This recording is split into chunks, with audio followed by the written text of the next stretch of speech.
Hola, ¿qué tal, hermanos? Estamos en la segunda cápsula de esta secuencia que nos va a hablar sobre las realidades últimas, sobre el más allá, lo que en la iglesia conocemos como escatología, las realidades últimas. Esto es un tema bellísimo, es un tema que de verdad debemos compartir alegremente con todos, porque hay muchos tabús, como ya vimos en el primer video, que nos impiden entrar en esta temática, pensando, no hables de eso, mejor cambiamos de tema, desistiendo de lo profundo, de ir a aquello que realmente llena la vida de la persona, que es Dios mismo. Entonces, en esta segunda cápsula vamos a ver primero cómo Dios no quiere la muerte permanente del hombre. Dijimos ya que la muerte es algo natural del hombre, pero Dios, que nos hizo su imagen y semejanza y nos redimió en Cristo, quiere que vivamos eternamente y con Él. Esto es algo maravilloso, por lo cual vale la pena empeñar la vida y esforzarnos para alcanzarlo. Les invito a que en su Biblia busquen el libro de la sabiduría, capítulo 2.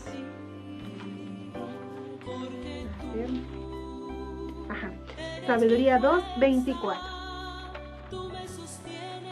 Y aquí vamos a ver precisamente esto que les acabo de comentar, de que es muy importante tener claro que la muerte no es algo que Dios quiera para el hombre. Sabiduría 2, 24. Sin embargo, por la envidia del diablo entró la muerte en el mundo, y la sufren los que del diablo son. Palabra de Dios, te alabamos, Señor. Y bueno, y todavía si nos vamos un versículo antes, dice, en verdad, Dios creó al hombre para que no muriera, y lo hizo a imagen de su propio ser. Es decir, Dios quiere que el hombre viva. Ya decía San Ireneo, uno de los santos padres del siglo II, la gloria de Dios es el hombre que vive. Dios creó al hombre para que viviera y viviera en plenitud.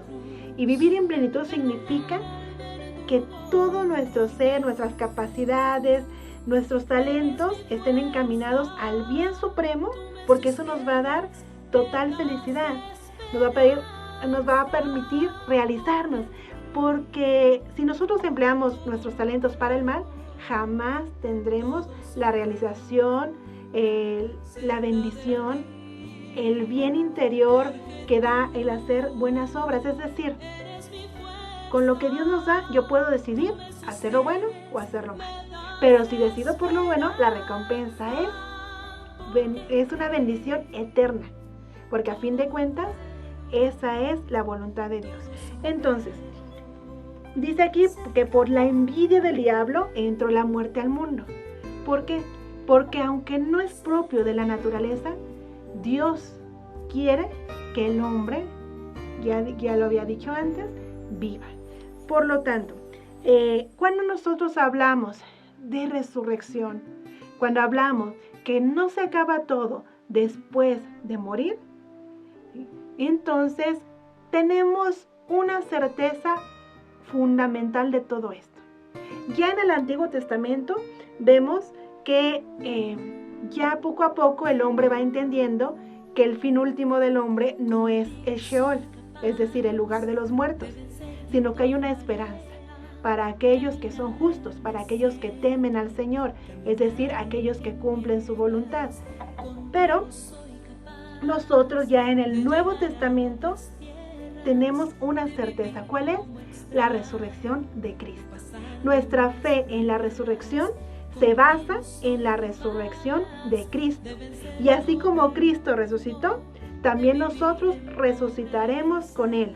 Entonces la clave está en unirnos a Cristo, en seguir su ejemplo, en vivir como Él vivió. Cierto, somos débiles, tenemos muchas limitantes, pero la gracia de Dios nos acompaña. Entonces el esfuerzo humano sí, pero con la gracia de Dios es el que nos puede dar la vida eterna. Entonces, vamos a ver cómo esta resurrección de los muertos nos dice la palabra de Dios que tendrá lugar ¿Cuándo? Al final de la historia. Primera carta a los Corintios, capítulo 15, versículos del 21 al 23. Primera de Corintios 15, 21 al 23. Así como por causa de un hombre vino la muerte, también por causa de un hombre viene la resurrección de los muertos. Y así como en Adán todos mueren, así también en Cristo todos tendrán vida. Pero cada uno en el orden que le corresponda. Cristo en primer lugar, después, cuando Cristo vuelva, los que son suyos. Palabra de Dios. Te alabamos, Señor. Entonces, muy claramente, Cristo en primer lugar, el primero que resucitó es el Señor, es Cristo mismo. Y después, todos aquellos que unidos a Él se han esforzado por hacer su voluntad. Los que son suyos, dice aquí la palabra, los que son suyos. Entonces, la resurrección, por lo tanto, es al final de la historia. Bueno, entonces, ¿qué pasa si una persona muere el día de hoy y dice que la resurrección es hasta el fin de la historia? ¿Qué pasa de aquí hasta la parucía, hasta que Cristo regrese? Bueno, esa etapa, desde que Cristo resucitó, que posibilitó y abrió las puertas del cielo, desde entonces hasta la parucía, hasta que Cristo vuelva, le llamamos etapa intermedia. Pero esta etapa intermedia no es una etapa vacía, no es una etapa en donde está como en pausa, están dormidos, no. Es una etapa en donde el hombre recibe, ya su alma recibe aquello que corresponde a sus obras. Y lo vamos a ver muy claramente en la misma escritura, pero antes de esto quisiera puntualizar dos cosas muy importantes sobre la resurrección de Cristo. ¿Por qué? Si dijimos que la resurrección de Cristo es el fundamento de la nuestra, primero hay que decir que la resurrección de Cristo no es un elemento irracional, ni es tampoco fideísta. Tú crees y punto. No. Claro, es una realidad que supera nuestra capacidad. Es un misterio de fe, ¿cierto? Nos sobrepasa, claro, pero también podemos asegurar que hay elementos racionales por los cuales yo puedo creer en la resurrección de Cristo. Estos elementos son dos.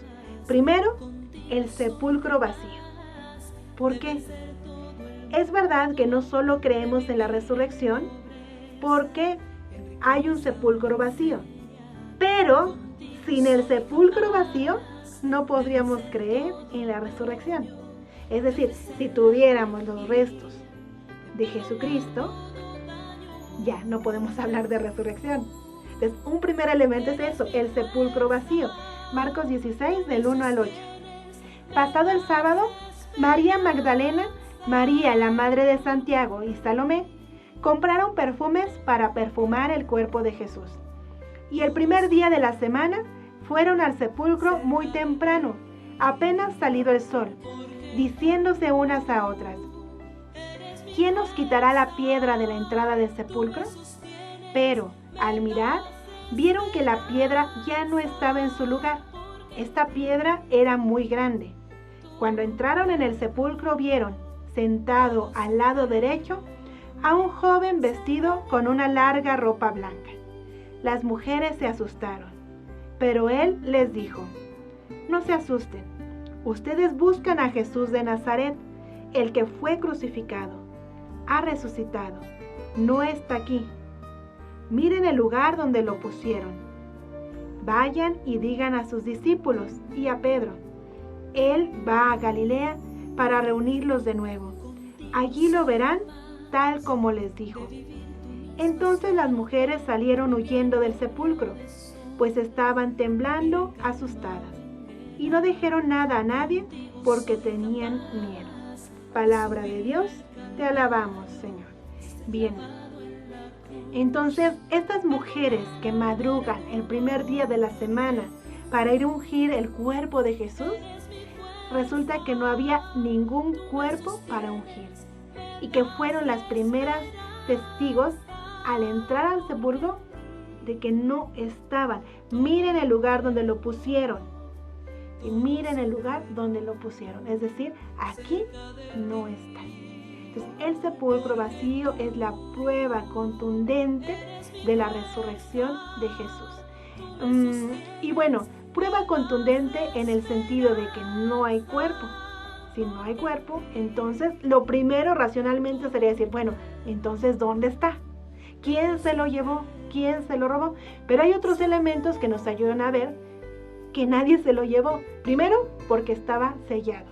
En ese tiempo se ponía un sello, que era una marca hecha con cera, de manera que si alguien se atrevía a romper el sello, todo el mundo se daba cuenta que había sido violentado.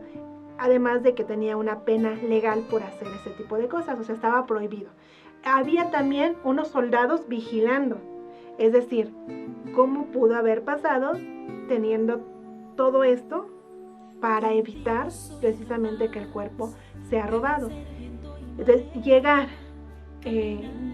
ven a estos ángeles a la entrada del lugar, en la piedra removida, el lugar vacío. Obviamente es algo que supera su razón, entonces ellas en un principio están temerosas. Ya después se dirá que van y anuncian a los discípulos, pero si en un primer momento no saben cómo reaccionar. ¿Sí? Bueno, pero esto no se queda ahí. Lucas 24, del 1 al 3, también nos va a hablar de esta realidad. Pero el primer día de la semana regresaron al sepulcro muy temprano, llevando los perfumes que habían preparado. Al llegar, se encontraron con que la piedra que tapaba el sepulcro no estaba en su lugar. Y entraron, pero no encontraron el cuerpo del Señor Jesús. No encontraron el cuerpo del Señor Jesús. Lucas lo va a decir más literalmente. Bien, pero al decir, se lo han llevado, inclusive recuerden que la misma María Magdalena, cuando ve a Jesús, que es el segundo elemento, piensa que es el jardinero, piensa otra cosa y lo pide, dime dónde lo has puesto, dónde está el cuerpo. ¿Dónde está el cuerpo? Bueno, precisamente tenemos numerosos testigos de la resurrección. No solamente hay un sepulcro vacío, sino que hay numerosos testigos que vieron a Jesús resucitado. Si esto no fuera así y fuera un invento, es que se reunieron, se pusieron de acuerdo e inventaron que Jesús había resucitado. Si esto hubiera sido un invento, ¿qué ganan con ese invento? Ser perseguidos, ser encarcelados, ser decapitados, ser torturados, ser perseguidos. No es buen negocio. Muchos dicen que es eso. Como vieron que había una oportunidad, ahí lo inventaron. Nadie va a dar la vida y va a permitir ser lastimado, ser dañado, ser perseguido por una mentira.